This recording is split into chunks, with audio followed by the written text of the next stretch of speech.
Movie शुरू होती है एक फीमेल ब्लॉगर को दिखाते हुए जो अकेले ही एक जंगल में आई थी और वो तुरंत ही अपने फॉलोअर्स के लिए वीडियो रिकॉर्ड करने लगती है। वो चिल्लाते हुए कैंप साइड की तरफ जा रही होती है कि तभी उसे वहाँ एक बूढ़ी औरत मिलती है जिसने मेडिकल मास्क पहना था और जब वो खांसती है तब उसके मास्क पे खून आता है। बाद में रात को हम उस ब्लॉगर को उसके टेंट में देखते हैं जहाँ वो अपने टैब पर कुछ काम ही कर रही होती है कि तभी पता नहीं कहाँ से उसके टैब पर एक कान सुपारी गिरती है। वो डर के मारे टेंट के बाहर जाती है ताकि देख सके कि अंधेरे में कौन से कीड़े घूम रहे हैं, पर जो वो देखती है उससे उसका दिल गले तक आ जाता है और वो जोर से मुर्गी की तरह चिल्लाती है, जिसके बाद वो क्रीचर उस पर हमला कर देता है। फिर सीन थाईलैंड में शिफ्ट होती है जहाँ कोविड-19 शुरू होकर 3 महीने हो चुके थे और थाईलैंड स्ट्रिक्ट क्वारंटाइन बनाए रखने की पूरी कोशिश कर रहा था, जिस वजह से बाहर से आए ट्रैवलर्स को होटल में 14 दिन के लिए क्वारंटाइन में रखा जा रहा था। जिसके बाद हम लोगों से भरी एक बस को देखते हैं जो एक मेजर सिटी के लोकल होटल पर आई थी। अब उस स्टाफ में स्टार्टिंग वाली व्लॉगर लड़की भी थी जो जिंदा और चंगी वाली लग रही थी। फिर उस होटल का मैनेजर अनाउंस करता है कि होटल सोशल डिस्टेंसिंग की पॉलिसी को एकदम स्ट्रिक्टली फॉलो करेगा, जिस वजह से क्वारंटाइन पीरियड के दौरान कोई भी गेस्ट अपने रूम से बिल्कुल भी बाहर नहीं निकलेंगे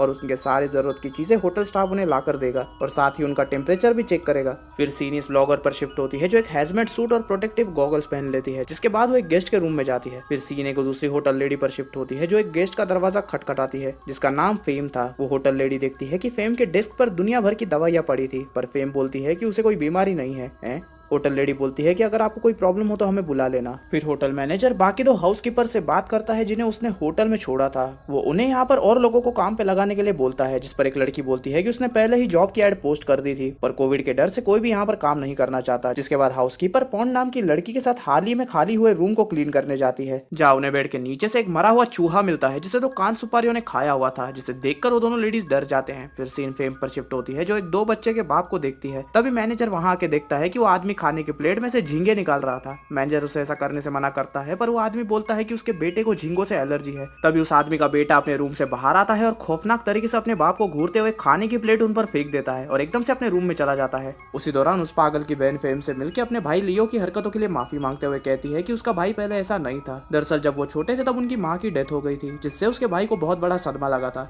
वहाँ होटल मैनेजर अपने स्टाफ पर चिल्लाता है कि आखिर वो कैसे भूल गए कि उस पगले को झींगों से एलर्जी है। तभी एक होटल लेडी बताती है कि उसे पता चला है कि फेम एक यूट्यूबर है जो अपने भाई के साथ मिलकर होटलों की कमियों को एक्सपोज करती है और जिस लास्ट होटल में वो गई थी उसके वीडियो के कारण उस होटल को ताला लग गया। यहाँ अपने रूम में फेम अपने भाई को कॉल लगाती है पर वो उसके लिए परेशान था क्योंकि उसकी बहन अपनी दवाइयां नहीं ले रही थी, पर फेम बोलती है कि वो बिल्कुल ठीक है। फिर वो टॉपिक को चेंज करके अभी की वीडियो पर लाती है जिसकी फुटेज उसके भाई को एडिट करनी थी। फिर सीन मैनेजर के कैबिन में शिफ्ट होती है जहाँ एक बहुत बड़ा बिजनेसमैन आया था और अपने साथ एक खूबसूरत लड़की भी लाया था। वो मैनेजर को आज रात के लिए उसे यहाँ पर रूम देने बोलता है। अब उसको रूम क्यों चाहिए आप खुद समझदार हो। यहाँ वो मैनेजर भी मजबूर था क्योंकि उसी बिजनेसमैन ने उसके होटल को क्वारंटाइन में भी चालू रखने की मंजूरी दिलवाई थी। फिर सीन उस ब्लॉगर पर शिफ्ट होती है जो अब दूसरी नर्स की जगह पर काम कर रही थी क्योंकि उस नर्स को कोई फैमिली इमरजेंसी थी, पर नर्स ब्लॉगर को याद दिलाती है कि फेम अपनी कोई तो बीमारी छुपा रही है जिसका उस ब्लॉगर को ध्यान रखना चाहिए। और नर्स के जाते ही हम ब्लॉगर के चेहरे पर शैतानी हंसी देखते हैं क्योंकि अब सारे गेस्ट की चाबी उसके हाथ में थी। जिसके बाद हम उसके हाथ में एक शीशी देखते हैं जिसमें फेम का खून था, जिसके बाद वो उसे खोल के सीधा पी जाती है। छी, वो उसे पूरा चट कर जाती है और उसकी आंखें काली हो जाती है, जिसका मतलब वो इंसान नहीं थी। तभी वो पॉन्ड को देखती है जो क्लिनिक की खिड़की से उसे देख रही थी।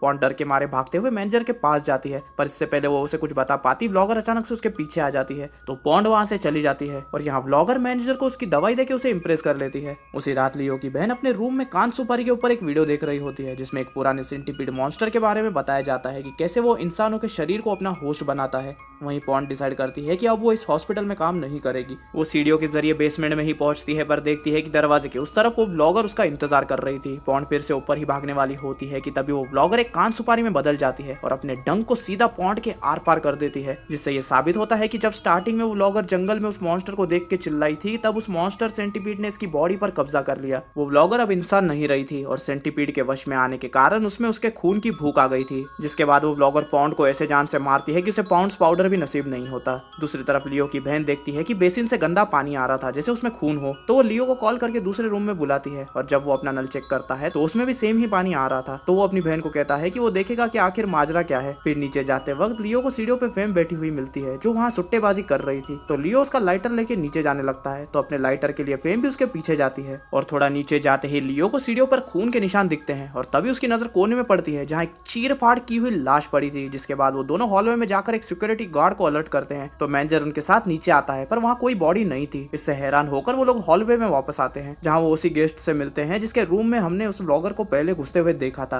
एक बड़ी सी कान सुपारी उसके कंधे पर घूम रही थी, पर बहादुर फेम इस कान सुपारी को पकड़ के नीचे फेंक देती है और उसे अपने बदबूदार जूते के नीचे मसल देती है। पर उस कान सुपारी ने उसके हाथ पर काट लिया था, तो मैनेजर गुस्से में उस नर्स को कॉल लगा के फिर से बुलाता है। वो उस पर अपनी शिफ्ट के दौरान बाहर जाने पर चिल्लाता है। वो उसे धमकी देता है कि वो उसे काम से निकाल देगा, बशर्ते वो उसे अपना फायदा उठाने दे। जिसके बाद मैनेजर अपना गंदा काम शुरू ही कर रहा होता है कि तभी वहाँ कोई आ जाता है और वो नर्स ऑफिस से बाहर चली जाती है। तभी वो ब्लॉगर को देखती है जो अपनी पीठ उसकी तरफ करके खड़ी थी। नर्स उस पर उसे झूठ न बोलकर बचाने के लिए चिल्लाती है जैसे कि उसने प्रॉमिस किया था, पर वो ब्लॉगर कोई जवाब नहीं देती है। हमें पता चलता है कि वो पैरासाइट अब ब्लॉगर की बॉडी को कंट्रोल नहीं कर रहा, बल्कि अब वो पॉन्ड की बॉडी में था। फिर सीन लियो पर शिफ्ट होती है जो अपने रूम में आके अपनी बहन को कॉल लगाता है, जो यहाँ चल रहे तमाशे के बारे में जानना चाहती थी, पर वो उसे इन सब से बचाना चाहता था, तो वो उसे कुछ भी नहीं बताता। जिस पर उसकी बहन गुस्सा हो जाती है कि वो भी उनके बाप की तरह बर्ताव कर रहा है, बिना ये सोचे कि उसे कैसा लगेगा। फिर लियो फेम को कॉल लगाता ही है कि उसी वक्त फेम अपना फोन उठाती है, पर अचानक से पोजेस्ड पॉन्ड वहां आकर फेम को जान से मारने की कोशिश करती है। ये हाथापाई लियो फोन पर सुन लेता है और तुरंत फेम के रूम में जाता है। वो पॉन्ड को फेम के ऊपर से हटाता है, पर पॉन्ड बहुत ताकतवर थी और वो लियो के मुंह पर 2-3 बार हमला करती है,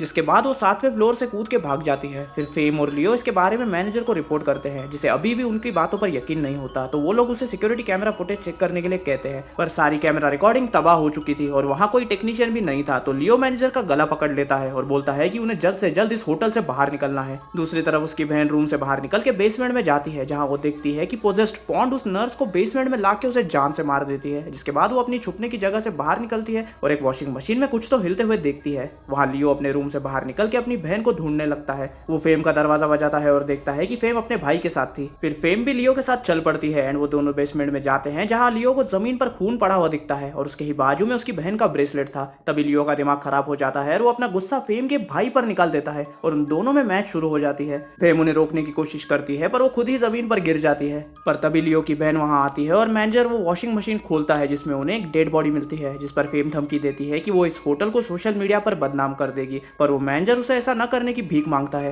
वो नर्स जो कि अब एकदम चंगी वाली थी, पता नहीं कहां से आके बोलती है कि लियो की बहन को PTSD है। फिर जैसे ही नर्स वहां से बाहर जाती है, उसकी बहन बताती है कि उसने पॉन्ड को एक कान सुपारी वाले मॉन्स्टर में बदलते हुए देखा था। जिसके बाद लियो वादा करता है कि वो अपनी फैमिली के लिए इस होटल से निकलने का कोई ना कोई रास्ता जरूर ढूंढेगा। तभी मैनेजर अनाउंसमेंट करता है कि वो इस मर्डर के बारे में पुलिस को रिपोर्ट करेगा और वो सबको रिक्वेस्ट करता है कि सबूत के तौर पर सब अपना फोन उसके पास जमा करे ताकि वो उन्हें पुलिस को दे सके। पर असल में मैनेजर को सिर्फ सच छुपाना था। यहाँ उस बिजनेसमैन को पता चलता है कि होटल में मर्डर हुआ है, तो वो फटाक से अपनी गर्लफ्रेंड को उठाता है ताकि वो लोग भाग सके। और जब वो अपनी गाड़ी के लिए जा ही रहा होता है, ढेर सारी कान सुपारियां उस पर हमला कर देती है। यहाँ सिक्योरिटी गार्ड रेस्ट रूम में जाता है, जहाँ उस पर भी कान सुपारियों का झुंड हमला कर देता है और अब पूरे होटल में कान सुपारियां बढ़ने लगती है, जिससे सारे गेस्ट चिल्ला पुकार करने लगते हैं। यहाँ लियो नर्स को कान सुपारी के हमले से बचाता है, जिसके बाद वो तुरंत अपनी बहन को बचाने क्लिनिक जाता है और एक मैट्रेस के जरिए जमीन पे घूम रही कान सुपारियों को साइड करता है। उसी दौरान फेम एक एलिवेटर में घुसने की कोशिश करती है, जिसमें पहले से ही लोग थे, पर जब तक वो अंदर घुसती तब तक सारे दरवाजे बंद हो जाते हैं। यहाँ तक के सिक्योरिटी गार्ड भी लिफ्ट में घुस नहीं पाता, तो वो दोनों सीढ़ियों से नीचे जाते हैं और यहाँ जो लोग एलिवेटर में थे, जल्द ही वो लोग कान सुपारियों का शिकार बन जाते हैं। वहीं फेम और उस गार्ड को होटल के बाहर में लियो और उसकी बहन मिलते हैं, जहाँ लियो एक बाटली बॉम्ब से जमीन पे घूम रही ढेर सारी कान सुपारियों को जला देता है और जल्दी होटल मैनेजर और बाकी बच्चे लोग उस बार में आ जाते हैं। अब मैनेजर के पास गन थी और वो जबरदस्ती फेम को पकड़ लेता है, क्योंकि मैनेजर को पता था कि उस मॉन्स्टर को किसी वजह से फेम चाहिए, तो वो उसे मॉन्स्टर को सौंपने के लिए तैयार था। एक सिक्योरिटी गार्ड उसे रोकने की कोशिश करता है, पर मैनेजर उसे सीधा गोली मार देता है। तभी कान सुपारियां उस मैनेजर के पीछे से आने लगती हैं और जैसे वो पीछे देखता है, फेम उस मौके का फायदा उठा के खुद को छुड़ा लेती है और उसका भाई मैनेजर को जी पे लात मार के उन कान सुपारियों के ऊपर ढकेल देता है। फिर बचे हुए लोग हॉलवे की तरफ भागते हुए आते हैं और वहाँ होटल लेडी से मिलते हैं, जो उनमें से किसी की भी बात पर भरोसा नहीं करती, क्योंकि उसे नर्स की डेड बॉडी मिली थी। और तभी फेम को याद आता है कि उस नर्स के साथ आखिरी बार उसका भाई ही था और तभी उसका भाई कान सुपारी में बदल जाता है और उसके डंक होटल लेडी के आर पार हो जाते हैं, जिसका मतलब इस वक्त वो सेंटीपीड मॉन्स्टर का होस्ट था और वो लियो को भी बस मार ही देता है, पर उसके पापा बीच में टपक कर सीधा टपक जाते हैं। तभी लियो की बहन गन उठाकर फेम के भाई को गोली मारती है, पर उसे घंटा फर्क नहीं पड़ता और अब उसके पास फेम थी। और वहीं खुलासा होता है कि उस सेंटीपीड मॉन्स्टर को फेम का बीमारी वाला खून चाहिए, जिससे वो हमेशा जिंदा रह पाएगा और वो उसे अपनी खुराक के तौर पर इस्तेमाल करना चाहता था, तो वो उसे जिंदा चाहिए थी। जिसके बाद वो उसे छत पे ले जाता है, जहाँ फेम उस मॉन्स्टर को उसके भाई को छोड़ देने के लिए कहती है, तभी वो अपनी दवा लेगी जिससे वो जिंदा रह पाएगी। तो सेंटीपीड उसके भाई को छोड़ देता है और अपने असली रूप में आ जाता है, अंबानी के एंटीरिया जितना लंबा,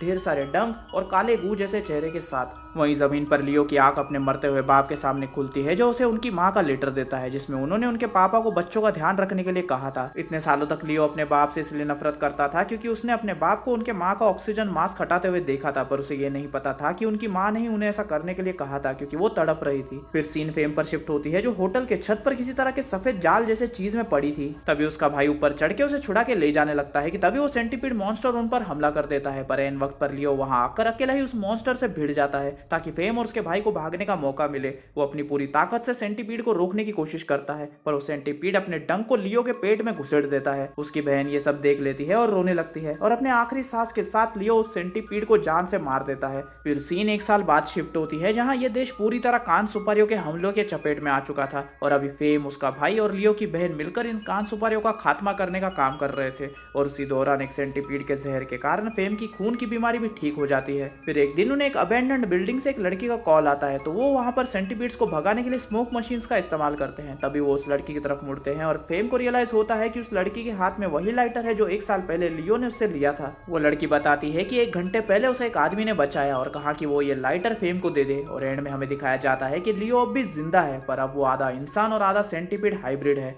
और फिर मूवी यहीं खत्म हो जाती है। वीडियो पसंद आया हो तो प्लीज वीडियो को लाइक करो। आपको एक्सप्लेनेशन कैसा लगा और इसके बाद आपको कौन सी मूवी पर एक्सप्लेनेशन चाहिए मुझे कमेंट सेक्शन में बताओ, और ऐसी मूवी बताना जिसे पहले कभी यूट्यूब पर एक्सप्लेन नहीं किया गया हो। और साथ ही वीडियो को शेयर जरूर करना, और अगर चैनल पर नए हो तो चैनल को सब्सक्राइब किए बिना जाना मत, नहीं तो ये कान सुपारी वाला मॉन्स्टर आपके घर में घुस जाएगा। अब इसी के साथ मिलता हूं मैं आपसे अगले वीडियो में, और तब तक के लिए स्टे विद द कल्ट।